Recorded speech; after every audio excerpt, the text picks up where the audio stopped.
bisa diteruskan untuk sesuai dengan perencanaan, mau ke Duku Atas atau ke Klender.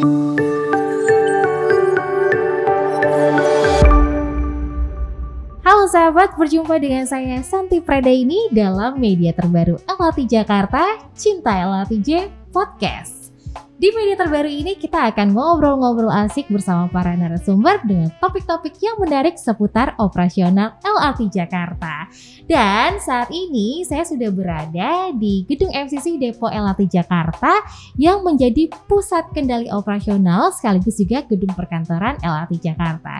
Tentunya saya nggak sendiri sahabat, saya sudah bersama dengan Direktur Utama PT LRT Jakarta Bapak Wijanarko yang akrab disapa Pak Koko.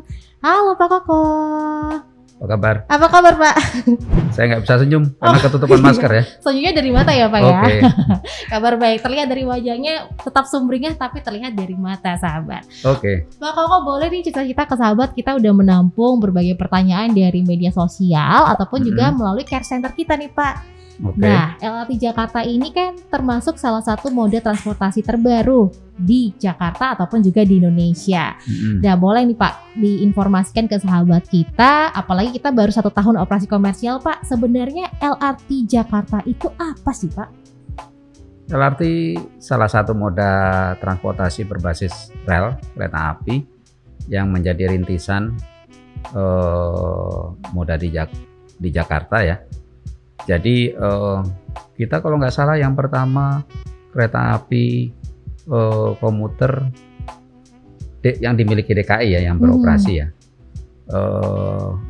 Artinya LRT ini pada saat itu dibangun untuk mendukung Asian Games tahun 2018 dan rencananya akan dilanjutkan untuk sampai trase berikutnya.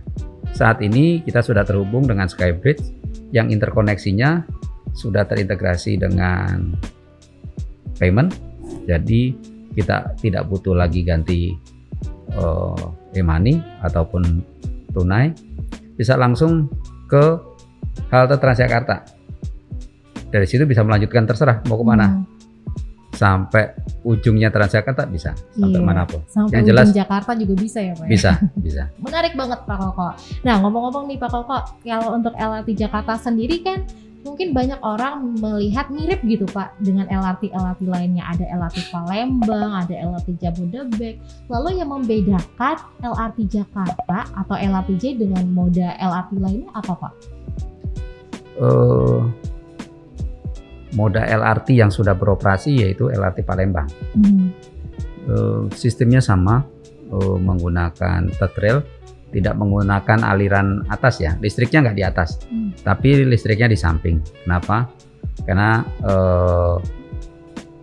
tracknya sendiri sudah elevated, sehingga tidak memerlukan aliran yang ada di atas, karena tracknya sudah cukup aman dan tidak akan dilalui oleh orang.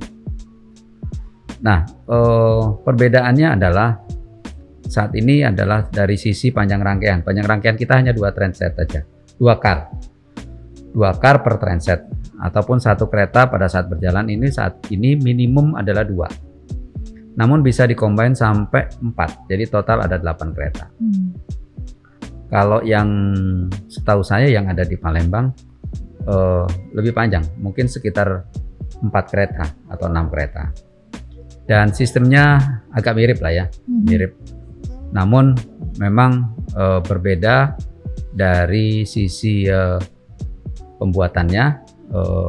Yang dari Palembang adalah made in dari PT Inka, tapi kalau di sini yang ada di LRT adalah made in Hyundai Rotem dari Korea.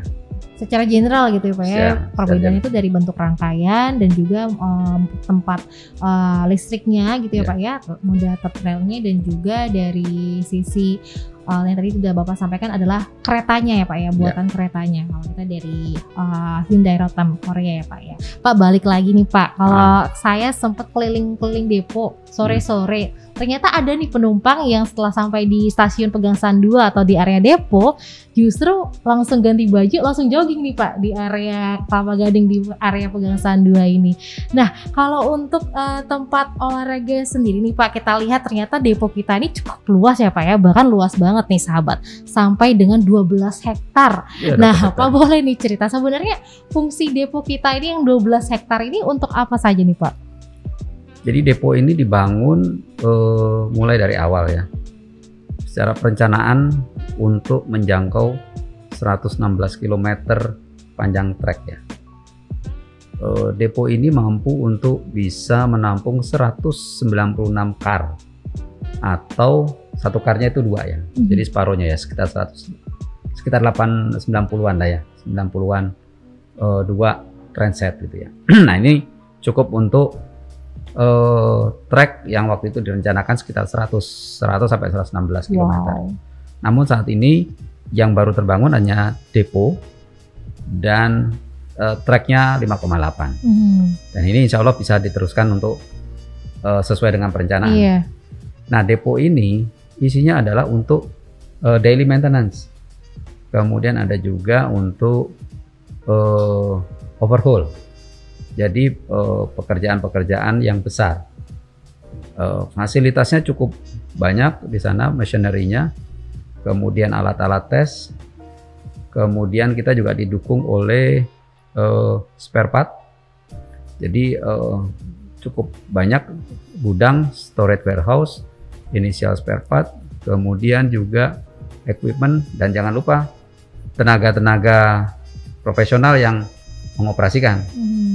Itu dilakukan sendiri oleh tenaga-tenaga LHT. Keren banget nih sahabat. Jadi memang tenaga pengoperasian sampai maintenance, sarana dan prasarana semua pure dari SDM-nya LRT Jakarta sendiri ya Pak ya. Dan dengar-dengar itu semua milenial ya Pak ya, masih muda-muda. Boleh Pak cerita nih untuk tim SDM LRT Jakarta itu seperti apa sih Pak?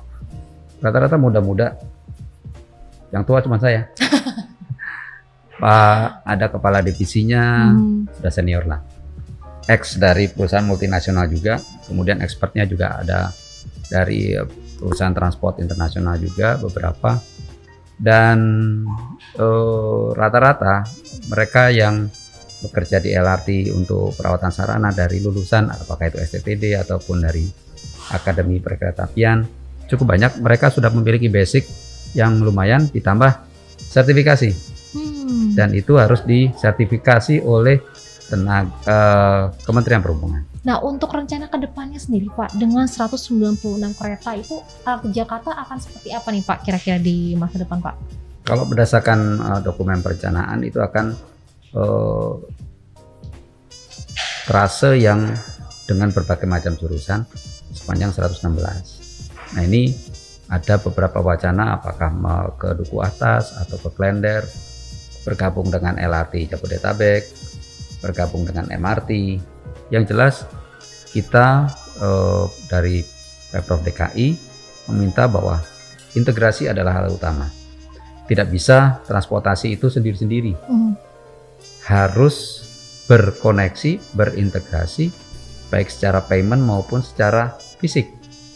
Kedepannya kita akan semakin terintegrasi ya Pak ya dengan berbagai moda transportasi. Jadi orang-orang semakin nyaman menggunakan kendaraan umum dibandingkan kendaraan pribadi. Betul. Bahkan terintegrasi dengan jalan kaki maupun sepeda. Jadi di LRT itu boleh bawa sepeda lipat ya tapi ya. Jadi contoh ada kawan kita yang di sini ya, rumahnya Tangerang, itu rutin menggunakan sepeda. Membawa sepeda, artinya dia integrasinya dari rumahnya mungkin agak jauh, kemudian naik kendaraan umum Transjakarta, sambung dengan LRT, sampai di stasiun dia naik sepeda. Wow, kalau dari LRTJ-nya sendiri Pak, dalam hal bisnis apa nih Pak strategi yang dilakukan LRT Jakarta Pak? Kita memberikan layanan kepada pelanggan kita ya, untuk tetap menjaga protokol. Artinya fasilitas yang ada di LRT kita mencoba menjamin bebas dari COVID dengan segala upaya, dengan sterilisasi, kebersihan dan lain sebagainya. Itu kita upayakan semaksimal mungkin. Bahkan di dalam kereta LRT sendiri kita berikan filter HEPA, kemudian menggunakan UV chamber. Bukan UV chamber ya, tapi UV light ya, yang dipasang pada saat malam supaya pada saat malam seluruh virus itu mati dengan UV. Kemudian di stasiun ujung, di velodrome maupun di Pegangsaan 2, setiap berakhir perjalanan itu disterilkan oleh petugas kebersihan. Jangan takut bertransportasi, tetap beraktivitas sesuai dengan aturan yang ditetapkan oleh pemerintah. Jadi sahabat tidak usah khawatir lagi kalau menggunakan kendaraan umum, utamanya menggunakan LRT Jakarta karena sudah terjamin bersih dan juga di make sure banget nih keamanan dan juga kehigienisannya. Ada juga filter HEPA yang sudah diterapkan ya Pak ya di LRT Jakarta. Di liftnya juga kita nggak perlu pakai mencet mencet pakai tombol tangan, takutnya kena virus ya. Pakai foot switch ya. Wow, jadi menarik sekali. Kita upayakan kontakless ya. Kalau menggunakan kartu uang elektronik itu pun sebetulnya nggak perlu kontak ya. Cukup setengah senti dari jarak readernya itu sudah bisa kebuka. Sebetulnya namanya contactless reader ya. Jadi tidak perlu kontak. Sehingga kalau teman-teman saat ini yang terbiasa itu loh, nempelin kartu terus diusuk-usuk gitu ya supaya bukanya cepat. Nggak usah, dijaga jarak aja segini. Gitu ya. Iya. Nah sahabat, ini udah bener-bener banget. Jadi sahabat tidak usah khawatir lagi. Yang penting sekarang tinggal menerapkan protokol kesehatan kemanapun kita pergi. Tetap menggunakan masker, mencuci tangan, lalu juga menjaga jarak. Dan juga lebih baik kalau kita tidak ada keperluan yang mendesak, tetap di rumah aja. Terima kasih Pak Koko. Thank you. Waktunya. Makasih. Terima kasih sudah memberikan kita tips-tipsnya tadi Pak Koko dan juga informasi tentang LRT Jakarta. Kita sudah mengikuti podcast kita yang pertama edisi kali ini, yaitu Cinta LRTJ Podcast bersama saya Santi dan juga Bapak Koko. Sampai ketemu lagi, sampai jumpa di edisi podcast berikutnya, tentunya tetap di Cinta LRTJ Podcast. Sampai berjumpa lagi.